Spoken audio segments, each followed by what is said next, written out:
Hi friends, welcome to crazy recipes. నేను మీ మాదిరిని. ఇవాళ మనం పల్లీలతోటి ఒక టేస్టీ అయిన స్వీట్ చూద్దాం. దీన్ని పల్లీ లడ్డు అంటారు, లేకపోతే చెనక్కాయ ఉండలు అని కూడా అంటారు. మనం చిన్నప్పుడు వీటిని బాగా తింటూ ఉండేవాళ్ళం కదండి. దీన్ని పర్ఫెక్ట్ గా ఎలా తయారు చేసుకోవాలో చూసేద్దాము. పల్లీల్ని ఇలాగ వేయించేసుకోవాలి. ఇప్పుడు పల్లీల్ని వేయించుకున్నాక వాటి మీద ఉన్న పొట్టు తీసుకుంటానికి నేను ఒక సింపుల్ ట్రిక్ చెప్తానండి. మనం ఇలాగ ఒక క్లాత్ లోకి యాడ్ చేసుకొని పల్లీలు మొత్తాన్ని కూడా 3 నుంచి 4 నిమిషాల పాటు ఇలాగా ప్రెస్ చేసుకుంటూ ఉంటుంటే లోపల ఉన్న పొట్టు మొత్తం కూడా మనకి చాలా ఈజీగా వచ్చేస్తుంది. చూసారా, మనకి పొట్టంతా కూడా ఎలాగ వేరుగా అయిపోయిందో. ఇప్పుడు వీటన్నిటినీ కూడా మనం వేరొక ప్లేట్ లో కానీ లేకపోతే ముందుగా మనం వేయించి పెట్టుకున్న బాండీలో కానీ వేసుకోవాలి. ఇప్పుడు ఈ పొట్టంతా కూడా మనం ఎలా తీసుకోవాలో దానికి ఇంకొక చిన్న టిప్ ఉందండి. మనం నూనెని వేరు చేసుకునే గెరిట ఉంటుంది కదండి, ఇలాగా చిల్లుల గెరిటలో వేసుకొని పల్లీలు మొత్తాన్ని కూడా ఇలాగ మనం జల్లించుకుంటే దాంట్లో ఉన్న పొట్టంతా కూడా కిందకి దిగిపోతుంది.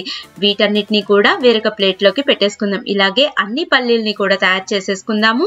వీటన్నిటిని పక్కన పెట్టుకొని బాండి పెట్టేసుకొని 1 స్పూను నెయ్యిని యాడ్ చేసుకోవాలి. నెయ్యి మొత్తం కూడా కరిగాక దీంట్లోకి ఏ కప్పుతో అయితే మనం పల్లీలు తీసుకుంటామో సేమ్ అదే కప్పుతోటి 1 కప్పు బెల్లాన్ని కూడా తీసుకోవాలి.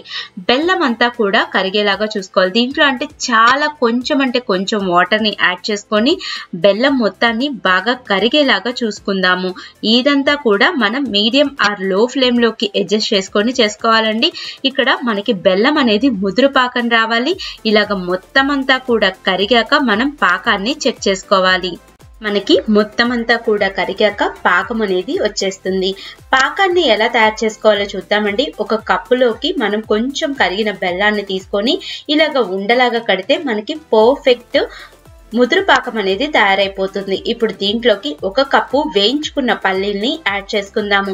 మనం ఏ కప్పుతో అయితే బెల్లాన్ని తీసుకుంటామో సేమ్ అదే కప్పుతోటి 1 కప్పు పల్లీలు తీసుకోవాలి. ఈక్వల్ క్వాంటిటీస్ అండి. ఇవన్నీ కూడా బాగా కలిసాక మనం స్టవ్ ఆఫ్ చేసేసుకొని వీటిని వెంటనే ఉండలు కట్టుకోవాలి. వేడిగా ఉన్నప్పుడు మాత్రమే మనకి పల్లీ ఉండలు అనేవి వస్తాయండి. మనకి చేతులు కాలుతాయి కాబట్టి కొంచెం పల్లీ ముద్దని ఇలాగా బటర్ పేపర్ లోకి యాడ్ చేసుకొని మనం ఇలాగా ప్రెస్ చేసుకుంటూ రౌండ్ షేప్ లోకి ఉండలాగా కట్టుకోవాలి. మీ దగ్గర బటర్ పేపర్ ఉంటే ఈ ట్రిక్ ని ఫాలో అవ్వండి, చాలా ఈజీ అయిపోతుంది. ఒకవేళ మీ దగ్గర బటర్ పేపర్ కనుక లేకపోతే కొంచెం వాటర్ ని చేతులకి అప్లై చేసేసుకొని మనం ముందుగా తయారు చేసుకున్న ఈ పల్లీ మిశ్రమాన్ని చేతిలోకి తీసుకొని అటు ఇటు తిప్పుకుంటూ మనం ఉండలాగా చేసుకుంటే చేతులు అనేవి కాలకుండా ఉంటాయి. ఇలాగే మొత్తం అన్ని ఉండల్ని మీరు ఏ షేప్ లో కావాలంటే, ఏ సైజు లో కావాలంటే ఆ సైజు లోకి తయారు చేసేసుకోండి.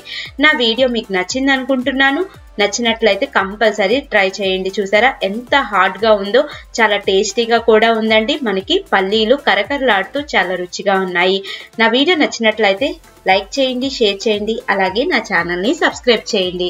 సబ్స్క్రైబ్ చేశాక బెల్ ఐకాన్ ని యాక్టివేట్ చేయండి. లేటెస్ట్ వీడియో అప్డేట్స్ అన్ని మీకు అవైలబిలిటీలో ఉంటాయి. Thank you for watching my videos.